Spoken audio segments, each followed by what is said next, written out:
சங்கீதம் 24. பூமியும் அதன் நிறைவும் உலகமும் அதிலுள்ள குடிகளும் கர்த்தருடையது. அவரே அதை கடல்களுக்கு மேலாக அஸ்திபாரப்படுத்தி அதை நதிகளுக்கு மேலாக ஸ்தாபித்தார். யார் கர்த்தருடைய பர்வதத்தில் ஏறுவான்? யார் அவருடைய பரிசுத்த ஸ்தலத்தில் நிலைத்திருப்பான்? கைகளில் சுத்தம் உள்ளவனும் இருதயத்தில் மாசில்லாதவனுமாய் இருந்து தன் ஆத்துமாவை மாயைக்கு ஒப்புக்கொடாமலும் கபடாய் ஆணையிடாமலும் இருக்கிறவனே. அவன் கர்த்தரால் ஆசீர்வாதத்தையும் தன் இரட்சிப்பின் தேவனால் நீதியையும் பெறுவான்.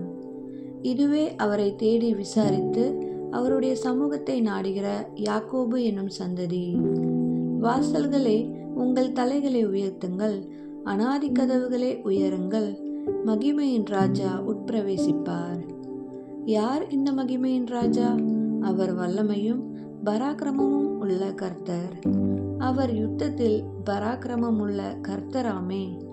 வாசல்களே, உங்கள் தலைகளை உயர்த்துங்கள், அநாதி கதவுகளே உயருங்கள், மகிமையின் ராஜா உட்பிரவேசிப்பார். யார் இந்த மகிமையின் ராஜா? அவர் சேனைகளின் கர்த்தரானவர், அவரே மகிமையின் ராஜா.